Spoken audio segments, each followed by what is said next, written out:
जिला परिषद की सबसे हॉट सीट वार्ड नंबर 12 में मैं इस वक्त मौजूद हूं। ये गांव टीक है और मेरे पीछे जिला परिषद वार्ड नंबर 12 से प्रत्याशी प्रदीप क्योड़क मेरे साथ मौजूद हैं और ये कह रहे हैं कि तमाम उम्मीदवारों के पास भले ही धन बल हो लेकिन इनके पास जन बल है और अपना एक विजन है इलेक्शन में।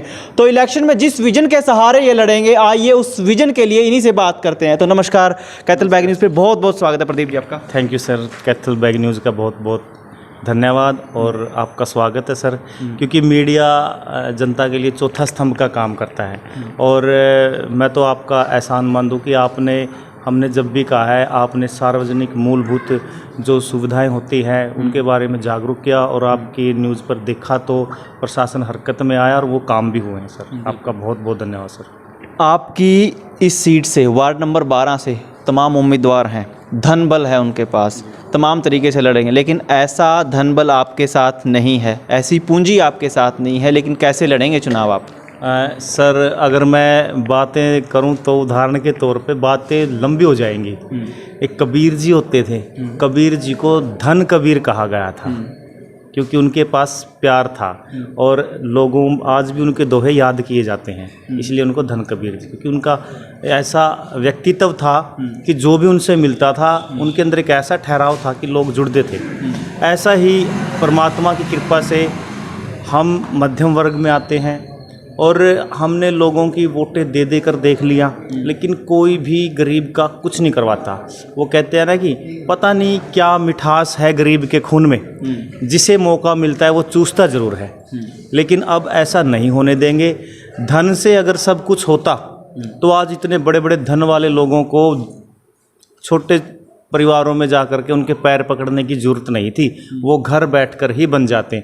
बाबा साहब अम्बेडकर ने हमें मत का अधिकार दिया है कि पहले बच्चा जन्म लेता था, राजा का बेटा राजा ही कोख से जन्म लेता था, लेकिन अब मतदान की पेटी से जन्म लेगा। और लोगों को अब भली भांति पता है कि कौन हमारा हितैषी है और कौन नहीं। लोग बेवकूफ़ नहीं है, सोच समझकर वोट करेंगे और मुझे उम्मीद है कि मुझे जितवाने का काम करेंगे। आप लगातार लोगों से मिल रहे हैं, गांव-गांव के दौरे हैं, लगभग वार्ड नंबर 12 में 12 गांव पड़ते हैं मेरे ख्याल से।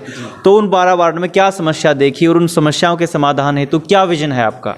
सर विजन तो मैं अगर आपको अभी घुमाऊं, आप अभी मैं सोलू माजरा से आ रहा था।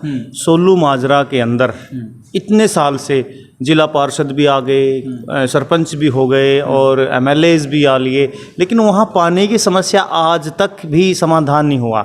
आपके टीक गांव के अंदर देख लो, कब से ये पुल बन रहा था लेकिन अब तक इसका कोई समाधान नहीं हुआ। और सफाई की मैं बात करूं तो सफाई की भी कोई यहाँ पर इतनी बड़ी वो नहीं है। स्कूलों के अंदर जा कर के देख लिए या आप कहीं खेल के मैदान के अंदर जा कर के देख लीजिए, कोई ऐसी व्यवस्था नहीं है। 12 तो कहने में आगे, वैसे 11 है सर, क्योंकि चांदीराम वाला डेरा ब्रोट में ही आता है, तो इस सहित 11 है हमारे। तो फिर आपका क्या विजन रहेगा? प्रदीप क्योड़क किन मुद्दों को लेकर चल रहे हैं? सर मेरे सिर्फ 2 ही मुद्दे रहेंगे, शिक्षा, स्वास्थ्य। मैं शिक्षा और स्वास्थ्य पे काम करूंगा सर, क्योंकि देखिए अगर शिक्षा होगी, गरीब के घर में पैदा होना कोई जुल्म नहीं है, लेकिन अगर गरीब के घर में हम पैदा हुए हैं और वहाँ पैदा होकर के हम शिक्षित बनेंगे तो शिक्षा से आगे बढ़ा जा सकता है। दूसरा हमारा स्वास्थ्य है, अगर हमारा स्वास्थ्य ठीक होगा तभी हम पढ़ भी सकेंगे, काम भी कर सकेंगे, सब कर सकेंगे। हम लोगों के बीच में डिस्पेंसरियों के लिए विशेष सुविधाएं करवाऊंगा।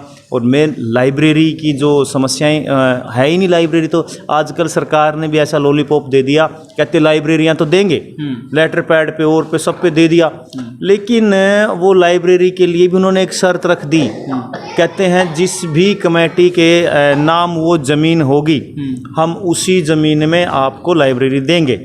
तो ऐसे तो मुझे पता नहीं, ऐसे तो जैसे अब यहाँ चौपाल है, गांव टीक की चौपाल है, अब इसमें लाइब्रेरी मांगेगी, मुझे नहीं लगता कि ये चौपाल यहाँ की कमेटी के नाम होगी, बिल्कुल भी नहीं है, कहीं भी नहीं है। मैंने काफ़ी जगह कोशिश करके देखी कि ये लाइब्रेरी बने, लेकिन हम चाहते हैं कि ऐसी कमेटियाँ बने, ऐसे लोग आगे आएँ, वो लोग आगे आकर के कमेटियाँ बना करके और शिक्षा का प्रसार प्रचार घर घर तक करें।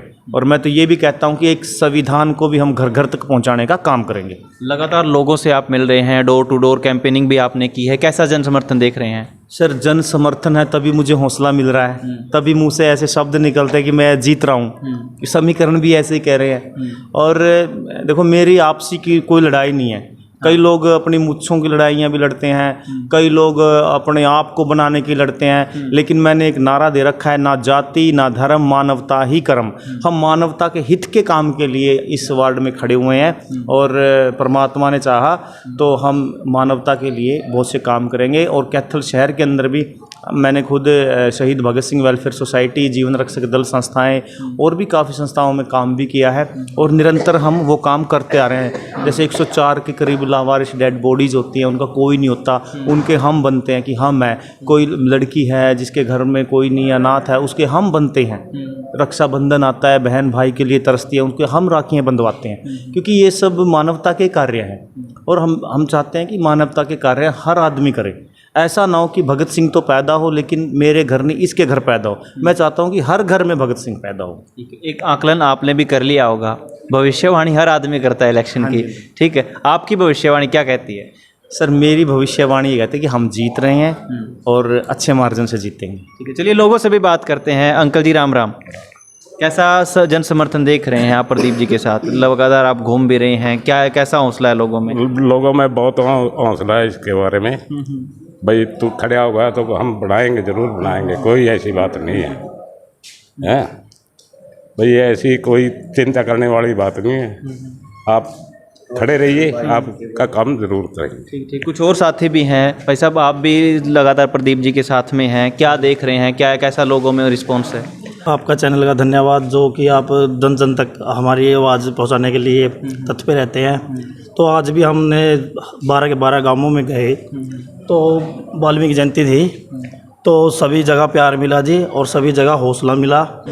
जैसे कि भाई साहब प्रदीप ने बताया कि हमारे समाज में शिक्षा के लिए और स्वास्थ्य के प्रति होगा खड़ा वार्ड नंबर 12 से।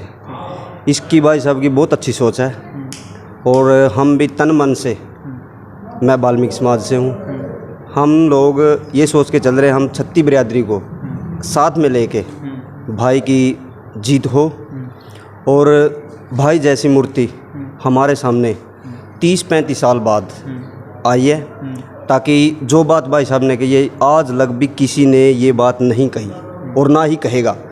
कोई भी बनता है, कोई भी हो, मैं नाम नहीं लेना चाहता, तो सब अपने लिए बनता है, सब अपना अपना काम करता है, कोई कुछ करता है, कोई कुछ करता है, लेकिन भाई की ऐसी सोच नहीं है। भाई की सोच है अपनी स्वास्थ्य की और शिक्षा की। जैसा मैं पढ़ा लिखा हूँ ऐसा ही मेरे भाई पढ़े लिखे हो, और जैसे मैं कर रहा हूँ ऐसे मेरे भाई मेरे बाद मेरी पीढ़ी भी संभाले और मेरा काम भी करे। और जो भाई ने कहा है, हम 12 के 12 गांवों में अभी घूम के आए हैं। आज वाल्मीकि जयंती है, जितने भी हमारे 12 गांव हैं, तो उनके अंदर सभी के अंदर मैंने भाई का तन मन से स्वागत किया और बहुत अच्छा लगा हमें। जितनी भी जगह पर गए हम, हमारे भाइयों ने भी और छत्ती बिरादरी ने भी, मैंने मान सम्मान दिया हमसे और शुभकामनाएं। तो सीधी सी बात यह है कि लोकतांत्रिक देश में अब राजा का बेटा राजा नहीं बनेगा, राजा वो बनेगा जो वास्तव में हकदार होगा। फिलहाल जिला परिषद की वार्ड नंबर 12 सीट से मैं अजय, कैथल बैग न्यूज़।